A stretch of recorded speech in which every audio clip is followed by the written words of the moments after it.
Λοιπόν, να δούμε μια άσκηση με ποσοστά. Έστω ότι έχουμε ένα game στο οποίο όταν έχεις μεγάλο armor σου, προστατεύεσαι καλά, δέχεσαι μόνο το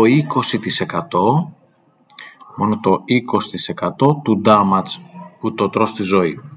Αν τώρα δεχτείς ένα χτύπημα 300 damage, ποιο damage θα δεχτείς στη ζωή? Όταν μας δίνει κάτι τέτοιο δεν χρειάζεται να κάνουμε κάποιες πράξεις ή να αναγωγείς τη μονάδα ή κάτι τέτοιο.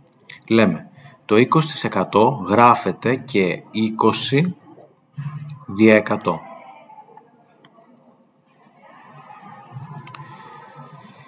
Και πολλαπλασιάζω με το αρχικό damage που δέχτηκα. Αυτό πρακτικά είναι το χτύπημα που θα έχω στη ζωή. Δηλαδή, απλοποιείται το 100 με το 300, 20 επί 3, 60 damage. Τώρα, αν η αρχική μου ζωή ήταν 500 και δεχτώ αυτό το χτύπημα, αυτό θα μειώσει τη ζωή μου στο 60.